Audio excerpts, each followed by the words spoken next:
Ganangana Sarakya Chaksurun Miritam Yanatashmai Sri Gurube Namaha Sri Chaitanya Mano Vishnam Shtapitam Yana Bhutare Swayam Rupa Karamayam Darati Swaparadikam Vandeham Sri Guru Siyata Parakamanam Sri Gurun Vaishnavam Shah Sri Rupam Sagadatam Sahagana Raganatam Vitam Stam Sidevam Sadvaitam Sabarutam Parijana Saitam Krishna Chaitanya Devam Sri Radha Krishna Padan Sahagana Lalita Shubhishikan Vitam Sham Narayanam Namaskritam Naram Cheva Naruttamam Devim Sarasatim Vyasam Dito Jayodhira Neshta Presho Bhadreshu Netyam Bhagavata Sevya Bhagavati Uttamashuki Bhakti Bhavati Naistiki Nigama Kapadurgaritam Phalam Shukamakara Drapi Samitam Pipata Bhagavatam Rashamarayam Mahora Horasiko Peru Bhagam Narayanam Namaskritam Naram Cheva Naruttamam Devam Sarasatim Vyasam Tato Jayodhya Nishtapreshu Badreshu Nityam Bhagatase Bhagavati Uttamashuki Bhakti Bhavati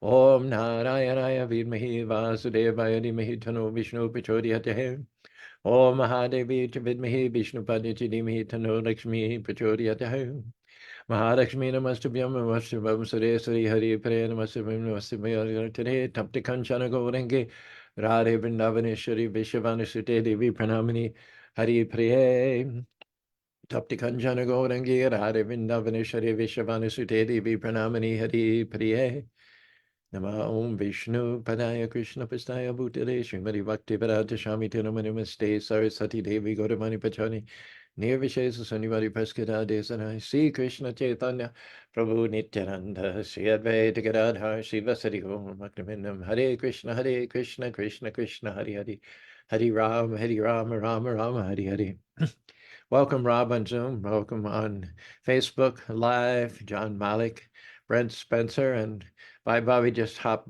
on board by reminding us that, is it today? Monday the 22nd. I think it's Wednesday the 20. Is it today? The 22nd or the 24th at the Ram Mandir. It's open. They're doing an elaborate multi-day pran pratishthan for the deity Brahm. 500 years in coming, legal fees, challenges, the fact that the Muslims had built a mosque over the birthplace of Lord Ram. It has taken 500 years to reclaim this sacred place and to build a proper fitting temple for the worship of Lord Ramachandra in Ayodhya. So there's a lot of cheer, a lot of joy, a lot of vindication, a lot of restoration feelings today in India and all over the world. Sarvajaya, who hosted the Texas retreat and who pioneered the purchase of the 7,500 acre Navadvip Dham, he sent a video through our WhatsApp group about how many countries of the world have donated items for the worship of Lord Ram. The Ram culture has shown itself to be present, to been ubiquitous throughout the known world in ancient times. And so from Indonesia, there were items of worship were sent with goodwill. From Thailand, there were items of worship sent with goodwill. From Burma and Malaysia, there were items sent with goodwill. Of course, Nepal has a very special connection with Lord Ram. Speaking of Thailand, for instance, the city of Bangkok used to be called Ayodhya, which is just a word play on Ayodhya. And Thailand itself used to be called Siam, which comes from the word Sham, referring to the dark blue monsoon cloud color of Krishna. Did I mention Indonesia? Did I mention Malaysia? Just about every Asian country has indications. Cambodia, of course, has indications that the Ram culture was very much prevalent, very much extant throughout all the known world thousands and thousands of years ago. And so this construction and the grand opening today of the Ram Bhumi temple is not only the culmination of 500 years of court cases and struggle and efforts, but it's also wonderfully wonderfully, what it brings people and countries together under the common cause of celebrating in all of history the most upright, the most honest, the most faithful, the most forbearing, the most patient living entity who ever walked the face of the earth. Ram, as you know, is an incarnation of Krishna in human form. Ram and Krishna are non-different, save and except for the fact that Krishna is appearing as Swayam Bhagavan, the full manifestation of the Godhead, with all of the opulences coming along with that: wealth, strength, fame, beauty, knowledge, and renunciation to unlimited degree. Krishna was God, and he appeared as God, and he acted as God. Whereas when he came as Ram, he covered a lot of the supernatural divinity in order to set an example of how to behave as the ideal human being. No one has ever been more virtuous, not great saints or sages or ascetics. No one has ever been more virtuous than Lord Ram. No one has ever walked the path of truth more steadfastly in all of human history, in all of cosmic history than Lord Ram. He was the ideal brother to Lakshman, the ideal husband to Sita. He was the ideal son to his father Dasarath. He was the ideal stepson even to his betrayer, Kaikeyi. He was the ideal king to his citizenry. And so we need have no reservations, no scruples in celebrating on a worldwide level the opening of the Ram Mandir in Ayodhya today. I think January 22nd, might be the 24th, but because Vai has put in the comment section Jai Sri Ram, I assume, as always, that she knows more than I do, or she knows more definite than I do. So let's say it's today. Jai Sri Ram. In fact, I'm inspired to sing my Hanuman song. Is that okay with you all? Before we launch into our topic today, shall I glorify Ram in my own small way? Hanumanji, son of the wind, lord of the monkeys, Rama's best friend. You eliminate illusion and destroy all sin, and you're known as Shiva's incarnation. Champion of truth of the thunderbolt body, the mighty monkey god who embodies bhakti. You're the breath of Shakti, and you achieve victory like the movie Rocky. You carry a club to smash the thugs. You're the perfect servant, the face of grace, and your heart is pure. You make the whole demon race tremble when you roar. In the service of the Lord, you're the demon destroyer, also known as the mighty monkey warrior. Your compassion and action, devotion and emotion with the strength to leap the length of the ocean. Hanumanji, you have the power. Make yourself small as the cat, tall as the tower. You devour lust, ignorance, envy, and greed. You succeed and never cower in the hour of need. You leapt to Lanka to reassure Sita. Don't worry about a thing, because Rama's going to free you. You burned down Lanka when your tail was on fire, and to serve Lord Ram was your only desire. When Ram's little brother was about to die, without a second thought, you began to fly, searching for a cure high in the Himalayas. And when you weren't sure which herb to take him, homie, you brought the whole mountain back with one hand. That's why Hanuman, you're Rama's best friend. You embody bhakti, the yoga of love. That's why Ram gave you a great big old hug. You're the mighty monkey warrior of the epic Ramayana, repeating Ram's names, the holy Ram Nam. Singing kirtan with the cymbals in your hand, going on and on like a one-man band singing.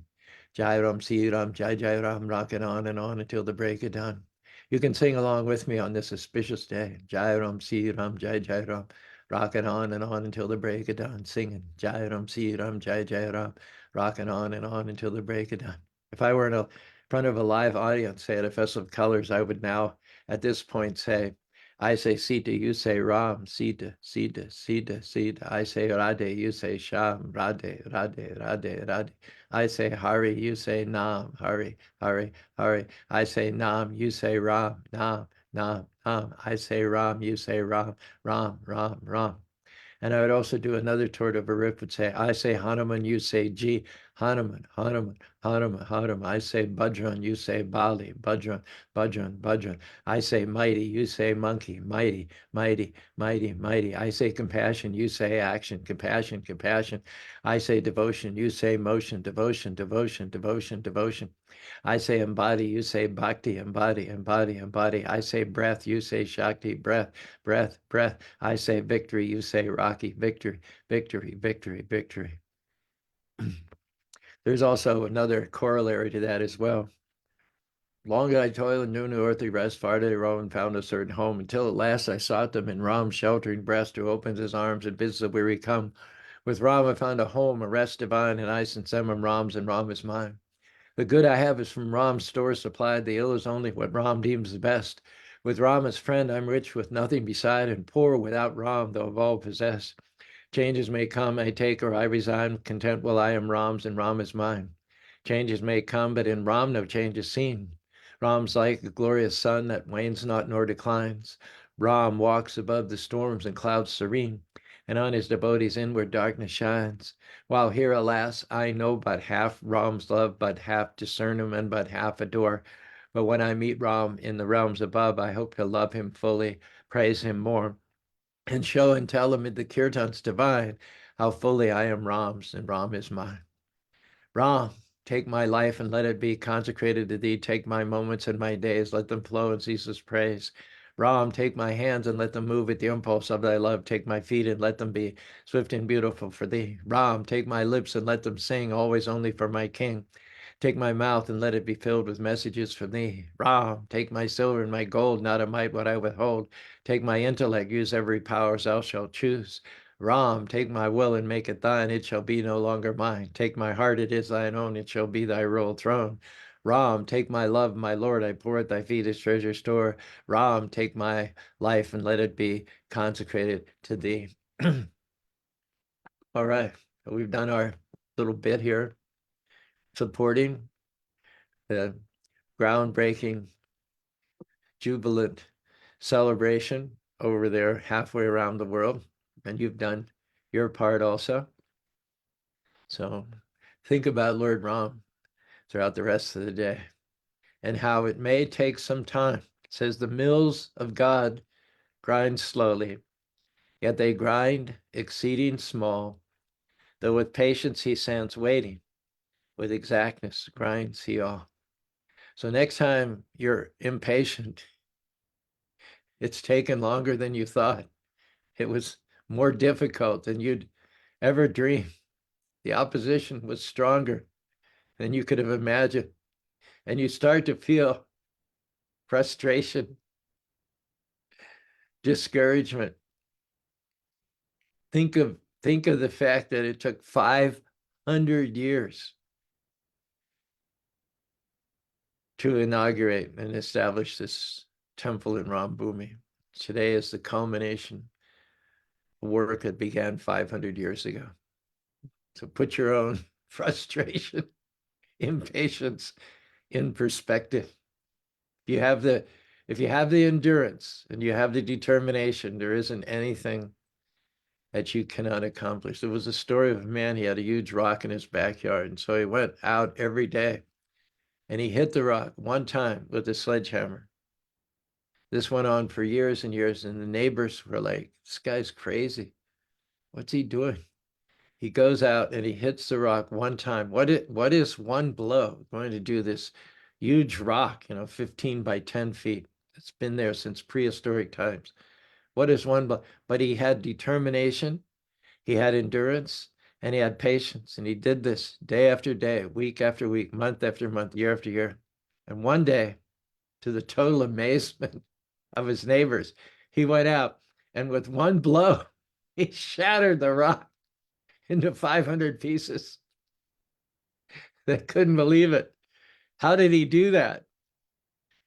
If you were just looking on that one day and you didn't know the background, you would think, this guy's really strong, or else he's got a supernatural hammer. He just hit the rock one time and the rock splintered into 500 parts. But fact of the matter is, he was hitting it for years. And that last blow wasn't the only blow, it was the accumulation of thousands and thousands. And every blow did something. It might have been imperceptible, it might have been invisible for years and years, even decades. But every blow did something to inch that rock closer to the point where a final blow, a culminating blow, would reduce it to smithereens.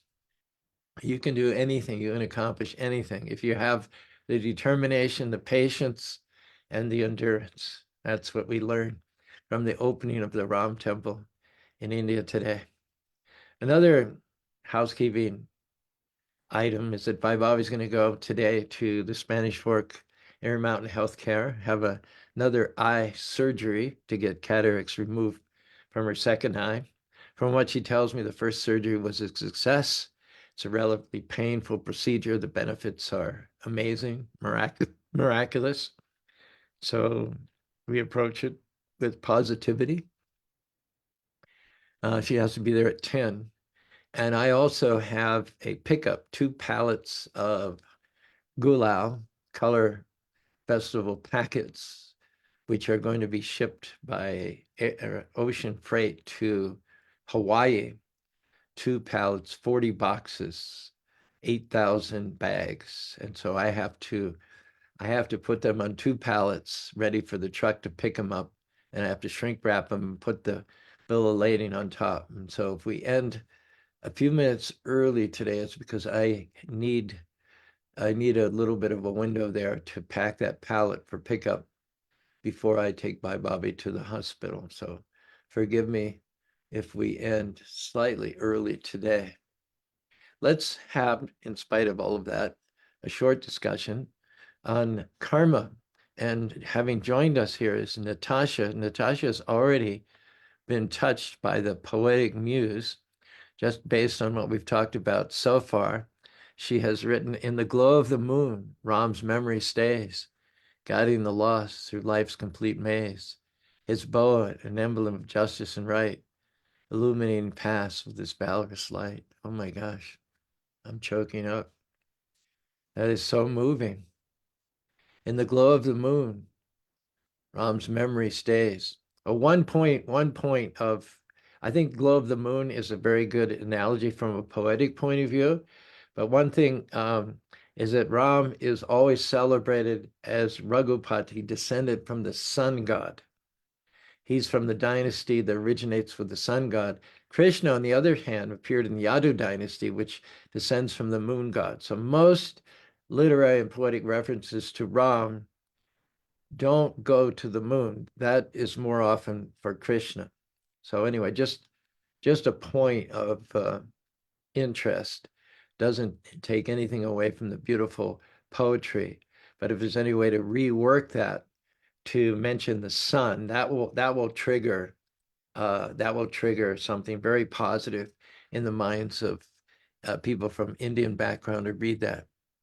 So let's just try and read it. Moon is not a part of the rhythm or the poetry. So let's just say, in the glow of the sun, Ram's memory stays, guiding the lost through life's complex maze. I don't think it takes anything away from the poetry to change it. In the glow of the sun, Ram's memory stays, guiding the lost through life's complex maze. His bow, an emblem of justice and right, illuminating paths with his valorous light. Magnificent. Magnificent.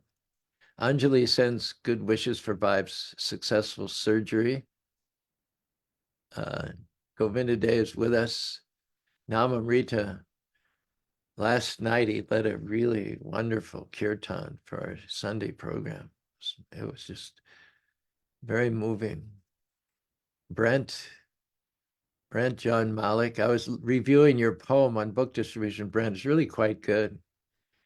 It's really quite, I think I'll share it with the crowd at the Color Festival. I'll say, the guy running the book table wrote this poetry, and I think you'll be interested to hear it, and I'll just read it out, I think, at the Color Festival.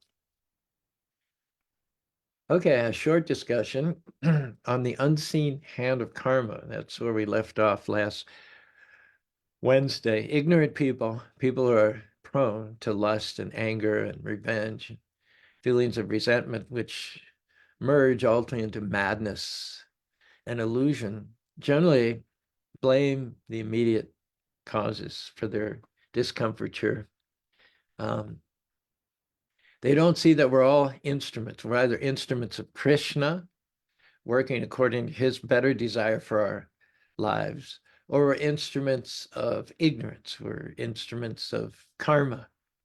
Under the one banner, we are influenced by Krishna's yoga maya, which is Krishna's beneficial. It's a deluding potency, but it's a very good one. It's the deluding potency under which those who are favorable to Krishna work. It's the deluding potency under which they are instruments of Krishna's karma. Krishna is never deluded, and he knows exactly how to engage us according to the talents and abilities that he put into us, and according to the time and place and circumstances in which he positioned us. So there's no question of Krishna being under illusion about anything. He knows exactly what's optimal for each and every one of us.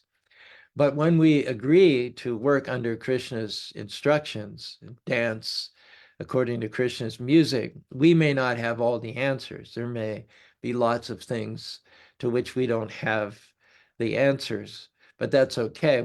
That's not our job, is to know the end, beginning, and middle of everything. Our job, in fact, is to trust the Lord and to dance according to his music. When Prabhupada arrived in Boston Harbor on his mission in 1965, he approached the harbor on the Jaladuta and wrote a poem. And one of the verses of that poem was, Krishna, you brought me here. I don't really understand how this is going to work out. An old man out of step with the counterculture, amongst hippies who are drug addicts, womanizers, free thinkers, atheists. Krishna, Prabhupada prayed, I'm not sure how this is going to work out. In the natural, I don't really see any way that it's happening. But one thing I am confident of is that I will dance according to your puppet strings, according to your puppetry.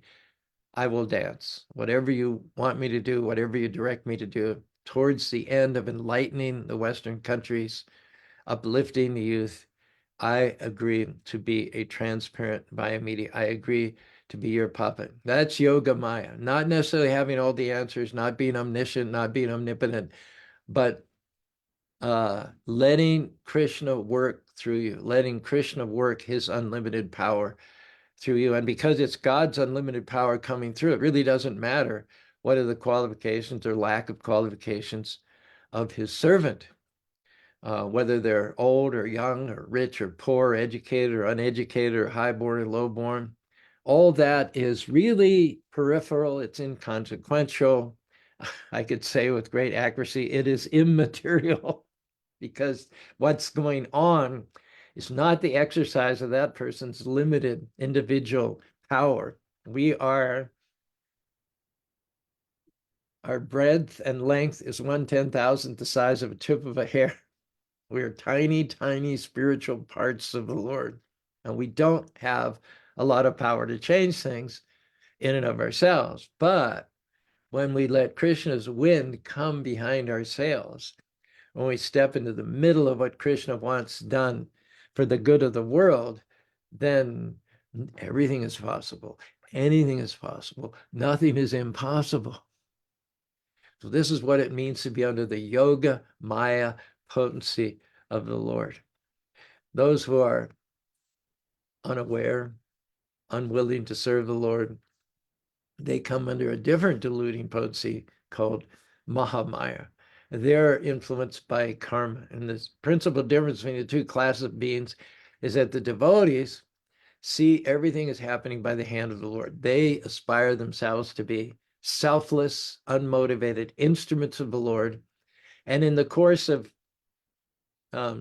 enacting the mission of the Lord, whoever helps them, they see that person as an instrument of the Lord. Whoever comes against him, they also see that person as an instrument of the Lord. Our Sunday feast topic last night was fuel for your faith. And we talked about how challenges, opposition, betrayals are often used by the Lord in order to get us to the next level. We often do not know of what we're capable until we're pressured, until we're challenged, until we're stabbed in the back, until we're talked about at the office, until there are catfishes in the tank who are the natural enemies of the cod. The cod get all sluggish and comfortable. They live an unchallenged, soft, cushy life, and they themselves become mushy and undefined, far cry from their distant cod cousins who live on the high seas and have to spend most of their time on the alert and looking out for their mortal enemies, the catfish. Sometimes we need some catfish in our life. We need some challenge. We need some threats to keep us on our toes.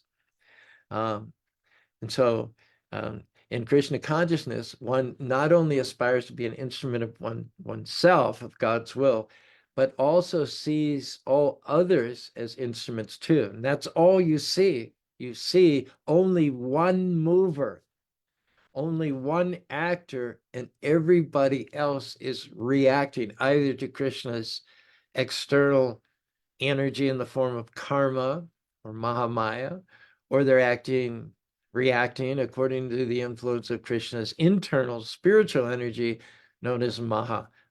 Now, the ones who are in Krishna consciousness, they are glorified by the following verse in the 10th canto of the Srimad Bhagavatam. Tate nu kampam shumikshamano banjane vabhagritam rigbhava parhirviram jivetio muktis parasadayapa. Whatever comes against him, whatever challenges, whatever critics, whatever backstabbers come against him, they take that challenge, they take that reversal, that so-called setback. They take what the non-God-centered person would see as a setback, they take it as a set up. That God's positioning me through opposition, through closed doors, through reversals, through setbacks.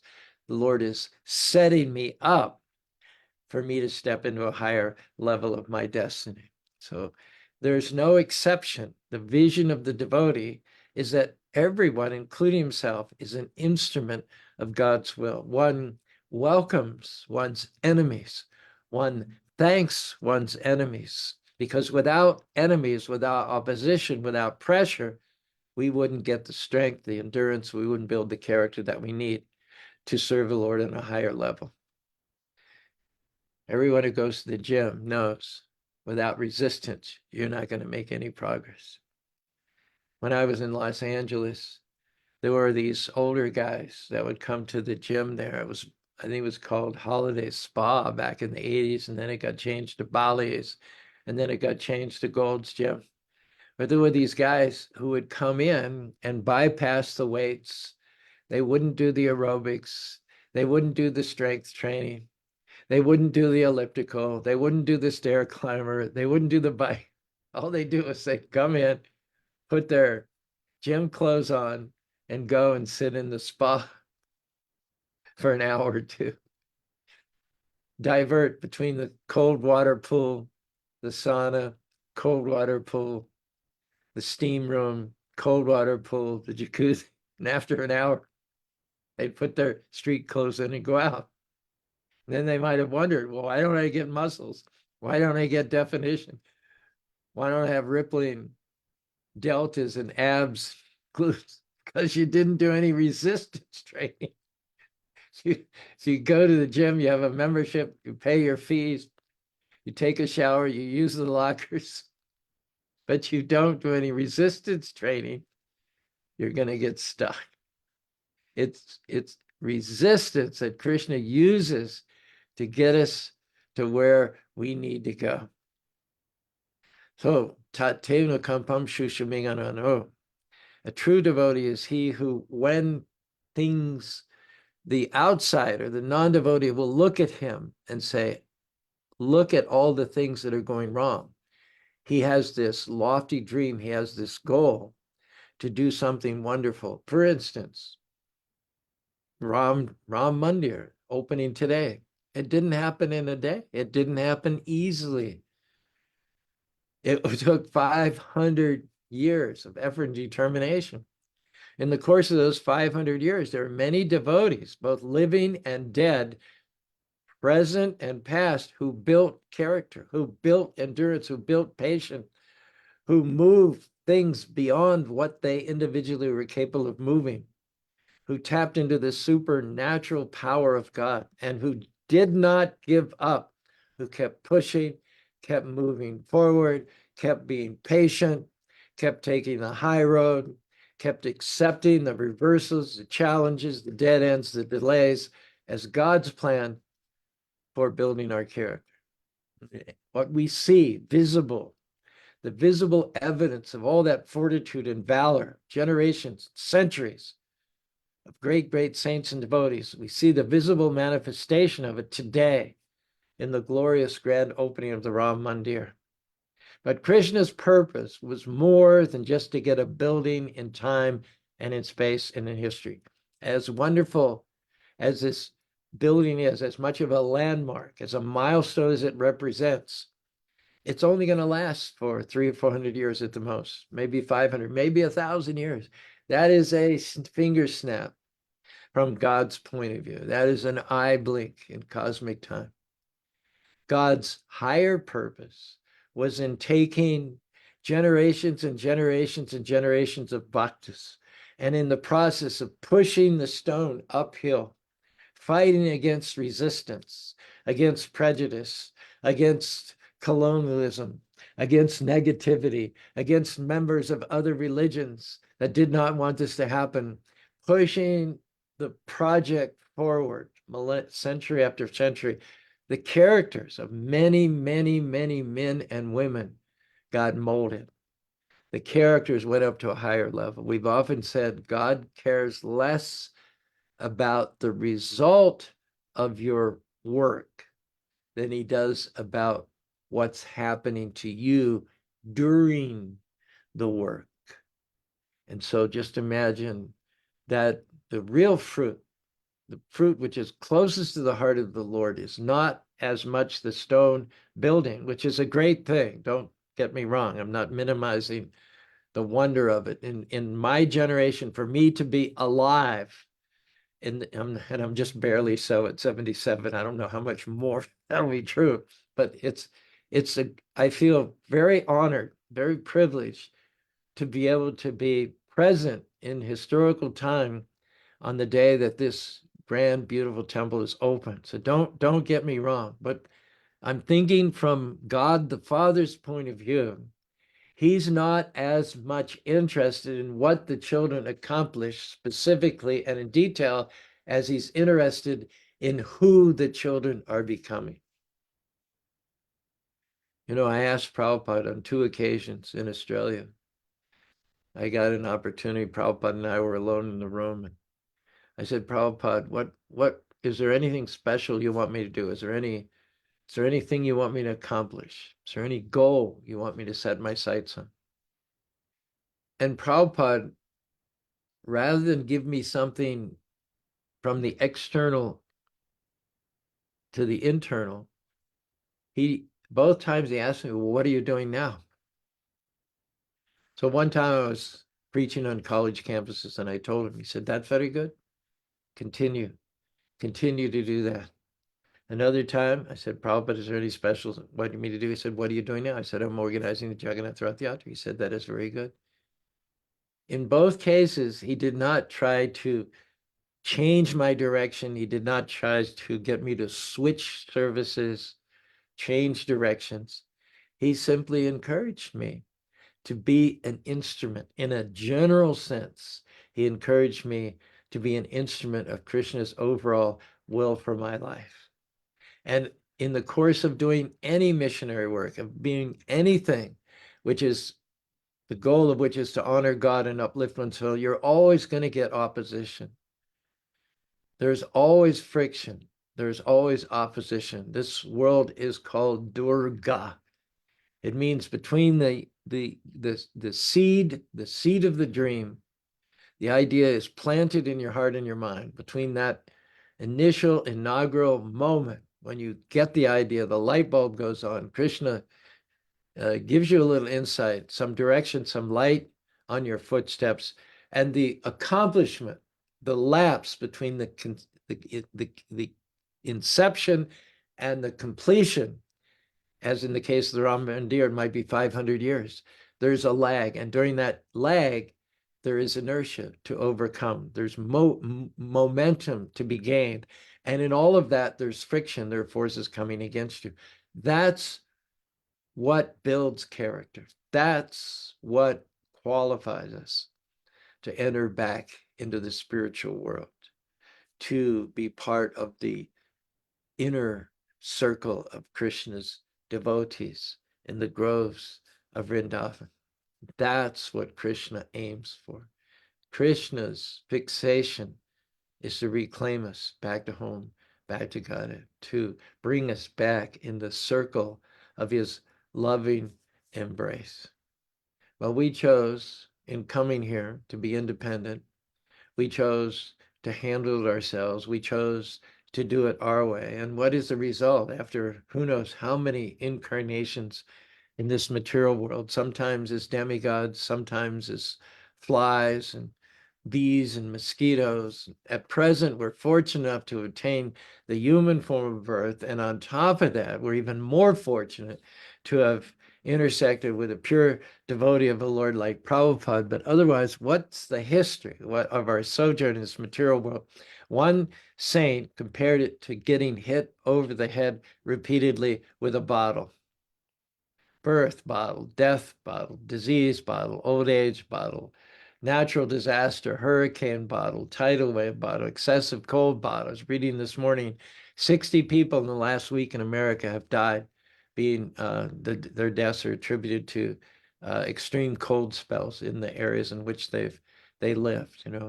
Right now in Utah, it's icy. There has been snow, not any snow recently, but after the snow, a lot of sub-zero temperatures. And so the surfaces are very slick, very smooth. It's so easy to lose your footing and have a spill. I think exiting the Salt Lake City temple last Saturday night, I looked out the door into the kind of dark, and I saw one lady in a sari go down and of course pick herself up. She appeared to be unhurt. Samsiti ye pada palava param yat panyam yasho babambudir vatsara param param param baribira.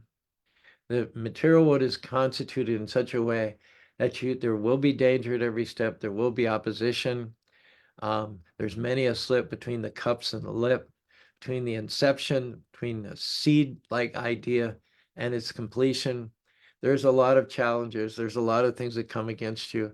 And in all of that, Krishna is polishing you. He's making you a jewel. You don't create a diamond without pressure. A diamond is created through millions of pounds of pressure exerted over tens of thousands of years. There's no other way to get a valuable jewel like diamond. You remove the pressure, you remove the time span. You're never, ever, by wishing for it, going to get a diamond. It requires tremendous pressure over a significant period of time.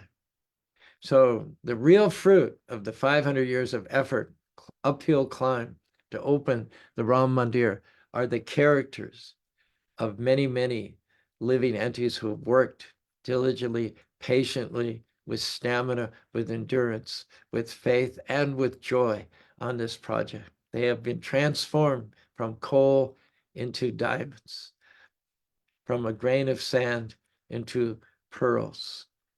This is the nature, this is the qualities, that they are polished by the fires of affliction in the service of the Lord, by the Lord's own arrangement, by the grace of the Lord.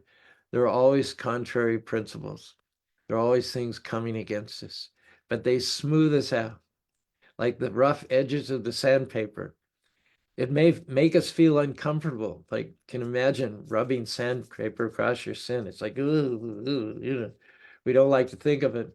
But the result is that sandpaper smooths out your rough edges. It makes you a more beautiful, appealing, well-rounded product. So the circumstances of life are like thick, hard bottles hitting us.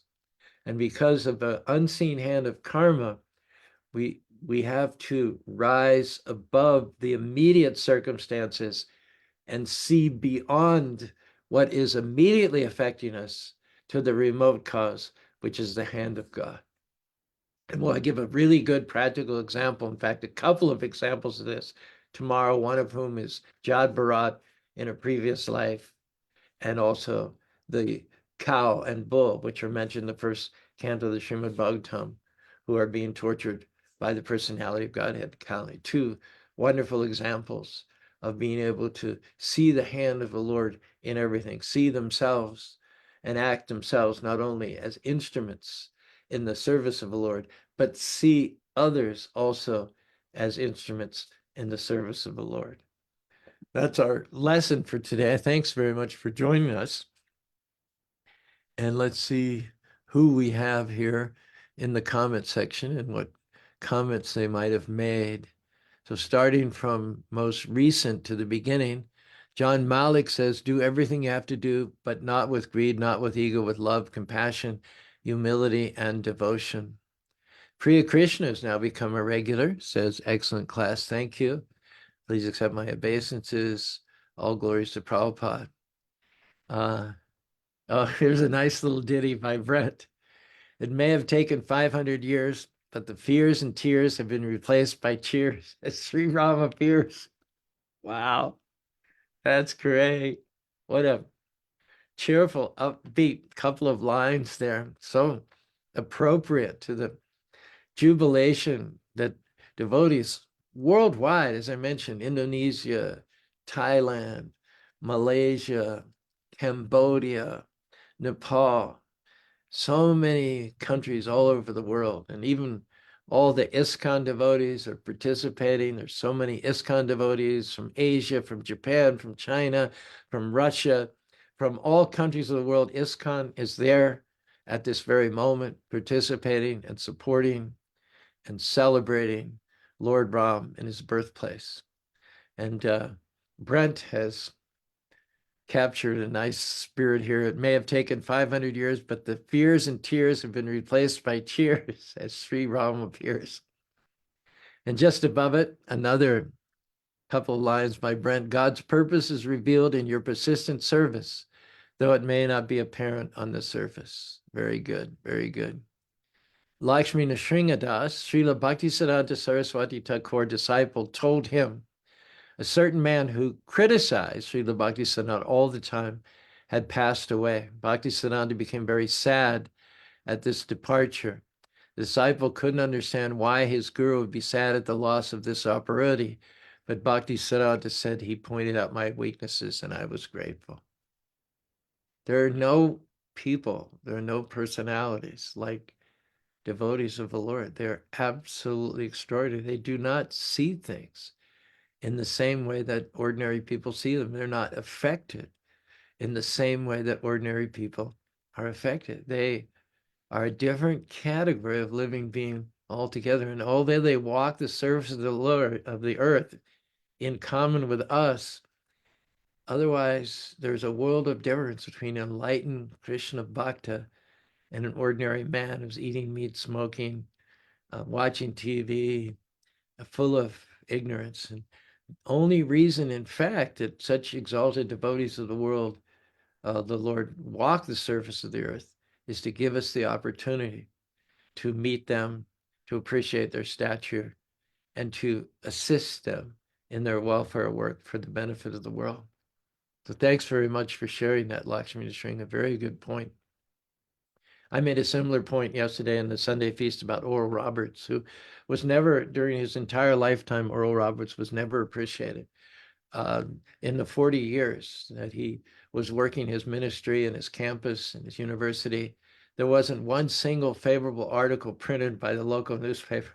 And when Oral Roberts was asked at the end of his life, what single factor, what single entity did the most towards making your mission known all over the world, He said it was a local newspaper. If they had appreciated me, if they had stroked me, if they had glorified me, I would have not nearly had the determination to push on as strongly as we did. A third contribution by Brent here: step into the middle of Krishna's plan, accept his hand rather than imposing your own demand. Yes. Step into the middle of Krishna's plan, accept his hand rather than imposing your own demand. And again, Krishna knows how to engage us on the most advantageous basis. Natasha has altered the words of her poem. The first line, she changed it, in the blaze of the sun. So let's see what it sounds like. In the blaze of the sun, Ram's memory stays. Oh, very good. Blaze and stays rhyme. Very good. In the blaze of the sun, Ram's memory stays, guiding the lost through life's complex maze, his bow and emblem of justice and right, illuminating paths with this valorous light, right? I've sought for some way to kind of perpetuate these little rhymes. And one thing I've hit on is when I post these talks on YouTube, I paste a lot of the comments in the section in YouTube. So if you want to see them manifest in another location, which will have a little bit more longevity because Facebook posts come down after 30 days.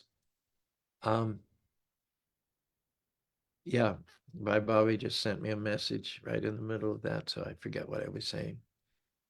Yeah, there's a little bit more. So you can look for these posts on YouTube. Okay, finishing up quickly. Anjali, thanks for joining. Natasha, of course, Govinda Dev, Namamrita, Vaibhavi reminding us of the auspicity of the day. And finally, Rob, what do you have to share with us today, Rob? Hare Krishna, Prabhuji. Wonderful class. I appreciate it. It has unfortunately been a rather chaotic morning. I was not able to get any quips from today, though I'm sure there is a gold mine of them in there. Okay. Haribol. All right, we'll let you go today, considering that you've had something for us probably for the last 100 or 150 or only 200 days. So we won't give you a hard time. Thank you. I'm going to go pack up 2 pallets really quickly and then drop by Bobby off at the hospital.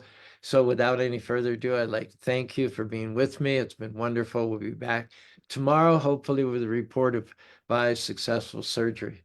In the meantime, wish her well by chanting Hare Krishna, Krishna Krishna, Hare Hare, Hare Rama, Rama Rama, Hare Hare.